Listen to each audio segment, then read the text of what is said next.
jawaban hidupku. Hatiku tenang berada dekatmu, kau yang pelihara hidupku. Pertolonganmu begitu ajaib, kau telah memikat hatiku. Di saat aku tak sanggup lagi, di situ tanganmu bekerja. Pertolonganmu begitu ajaib, kau telah memikat hatiku. Kini mataku tertuju padamu, ku rasakan kasih-Mu Tuhan.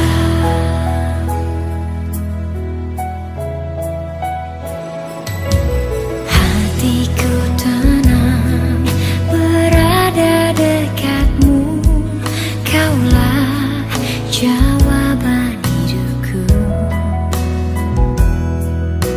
Hatiku tenang berada dekatmu, kau yang pelihara hidupku. Pertolonganmu begitu ajaib, kau telah memikat hatiku. Di saat aku tak sanggup lagi, di situ tanganmu bekerja. Pertolonganmu begitu ajaib, kau telah memikat hatiku. Kini mataku tertuju padamu, ku rasakan kasih-Mu Tuhan.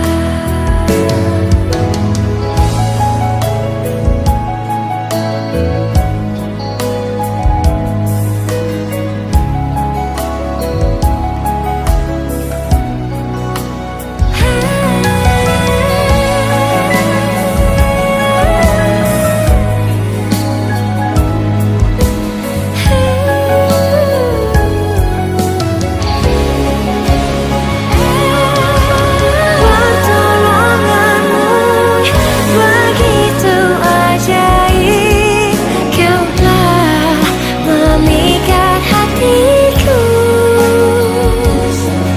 Di saat aku tak sanggup lagi, di situ tanganmu bekerja.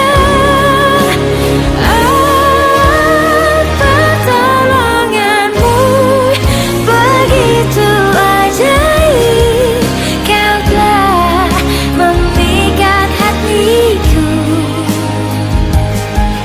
Kini mataku tertuju padamu, ku rasakan kasih-Mu Tuhan. Kini mataku tertuju padamu, ku rasakan kasih-Mu Tuhan.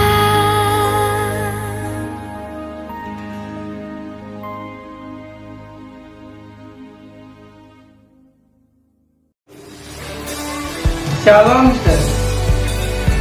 Harapan saya kita semua dalam keadaan yang sehat, dalam keadaan yang bahagia, dalam keadaan yang rukun, dan senantiasa mampu menikmati berkat-berkat dari Tuhan. Saudara, saat ini kita akan merenungkan tema selalu ada harapan. Sebelumnya mari kita berdoa kepada Tuhan. Tuhan, kami sekeluarga datang kepadamu bersekutu dan bersama-sama ingin menemukan kehendak Tuhan, dikuatkan, dan nantinya dimampukan untuk melakukan firman Tuhan, sehingga kehidupan kami selalu bahagia dan berpengharapan di dalam Tuhan. Di dalam nama Tuhan Yesus Kristus kami berdoa. Amin. Saudara, Lukas pasal 19 ayat 2-4 mengatakan kepada kita demikian, saudara. Di situ ada seorang bernama Sakyus, kepala pemungut cukai, dan ia seorang yang kaya. Ia berusaha melihat orang apakah Yesus itu, tetapi ia tidak berhasil karena orang banyak, sebab badannya pendek. Maka berlarilah ia mendahului orang banyak, lalu memanjat pohon ara untuk melihat Yesus yang akan lewat di situ. Demikian jauh pembacaan firman Tuhan. Kita akan bahagia, kita akan kuat ketika firman Tuhan sungguh-sungguh kita lakukan dalam kehidupan kita hari demi hari. Amin. Saudara Sakyus, walaupun dia seorang yang kaya, tetapi pada waktu itu dia tidak mengalami kehidupan yang tenang, tidak mengalami kedamaian, tidak mengalami sukacita, karena dia dikucilkan, dianggap sebagai seorang penjahat oleh orang-orang sekitarnya karena pekerjaannya sebagai seorang pemungut cukai. Saudara, ketika dia mendengar kabar bahwa Tuhan Yesus, orang yang menerima semua orang tanpa kecuali, mau bergaul dengan semua orang itu, datang ke kotanya.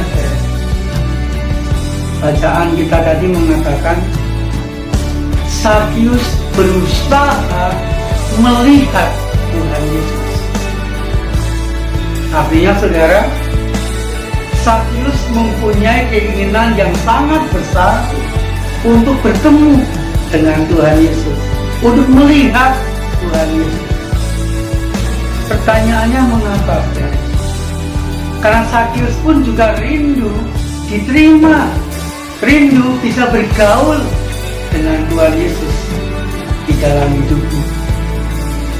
Tetapi sayang, Bapak Ibu, Injil menceritakan bahwa karena badannya pendek, maka dia terhalang oleh orang banyak yang berkerumun di sekitar Tuhan Yesus, sehingga kerinduannya, keinginannya untuk melihat Tuhan Yesus gagal dan sulit untuk diwujudkan karena terhalang oleh orang banyak. Tetapi saudara, Sakyus tidak putus asa. Kerinduannya sangat besar untuk berjumpa atau melihat Tuhan Yesus itu sangat kuat. Kemudian dia berpikir, berusaha mencari jalan keluar untuk melihat Tuhan Yesus. Dan dia punya cara. Dia berlari mendahului orang banyak. Dan ketika dia melihat pohon ara, lalu dia memanjat pohon ara itu. Dia berusaha memanjat pohon ara, dan dia bisa berada di atas atau berada di pohon ara itu. Jemaat Tuhan, ketika dia sudah di atas di pohon ara itu, ada harapan yang sangat besar. Ketika Tuhan Yesus lewat, maka dia bisa melihat Tuhan Yesus dengan jelas dari atas. Dia berpikir, pasti harapanku tercapai. Dari atas ini aku bisa melihat Tuhan Yesus yang berjalan di jalan itu.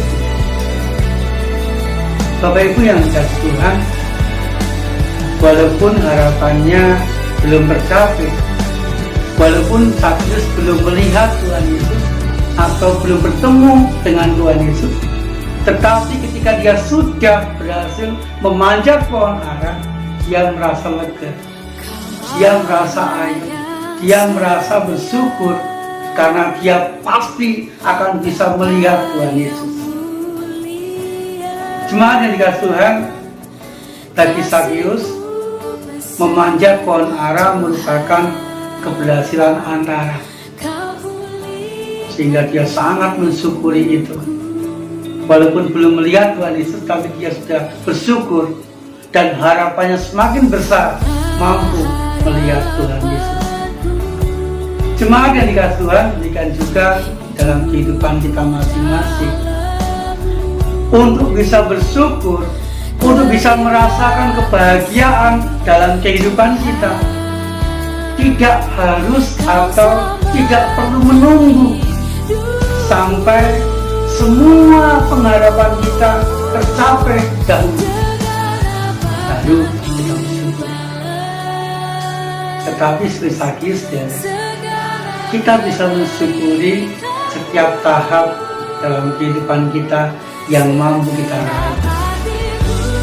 Contoh, saudara, di saat Tuhan mengizinkan kita sakit, kita tidak harus menunggu sehat dulu baru kita bersyukur, sehat dulu baru kita bahagia.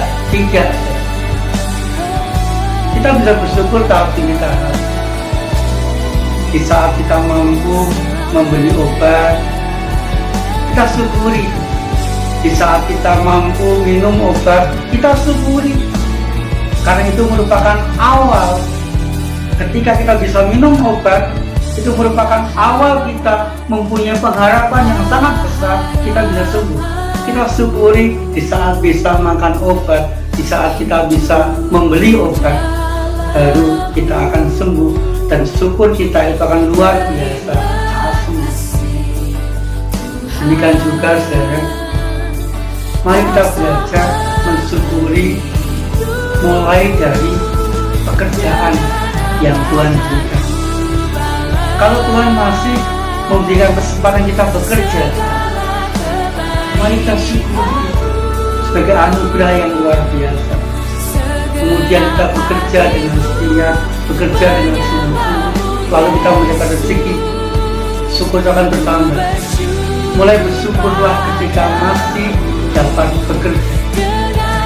Kemudian, saudara, di saat kita punya masalah, di saat kita mempunyai kesulitan itu, mari kita mulai bersyukur kepada Tuhan. Di saat kita dimampukan Tuhan untuk setia menghadapi, di saat kita diberi kekuatan oleh Tuhan untuk menghadapi pergumulan demi pergumulan, walaupun masalah kita belum selesai, mari kita tetap bersyukur karena kekuatan, karena kesetiaan, karena ketabahan yang kita lakukan, sehingga kita akan berhasil. Kemudian, saudara, walaupun semua harapan atau pengharapan kita belum bisa kita raih, mari kita belajar bersyukur, dimulai dari sesuatu yang masih bisa kita nikmati, sesuatu yang masih bisa kita raih, sesuatu yang masih bisa kita miliki, walaupun belum semua pengharapan kita dapatkan. Tetapi kalau ada sesuatu yang masih bisa kita raih, masih bisa kita nikmati, mari kita belajar bersyukur karena itu.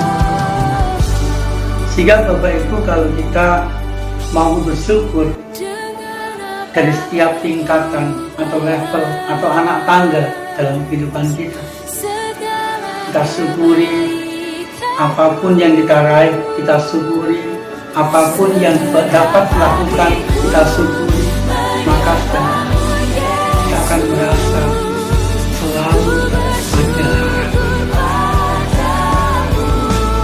Kita tidak akan putus asa dengan ucapan-ucapan syukur kita. Sehingga Bapak Ibu, mari saya mengajak kita semua di masa pandemi corona yang juga belum membaik ini, mari kita mensyukuri apa yang masih bisa kita nikmati, apa yang masih bisa kita kerjakan dalam kehidupan kita, apa yang masih bisa kita raih, kita miliki dalam kehidupan kita. Apapun itu, kita syukuri.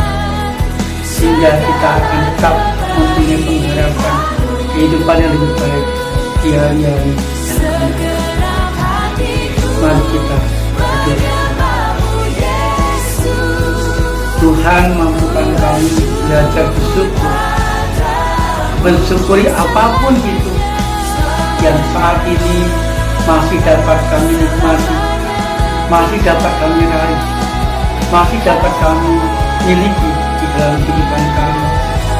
Dan biarlah ungkapan syukur kami itu membuat kami senantiasa hidup di dalam pengharapan dan selalu mempunyai pengharapan dalam kehidupan kami. Terima kasih ya Tuhan, berkati kami semua. Di dalam nama Tuhan Yesus Kristus kami berdoa. Amin.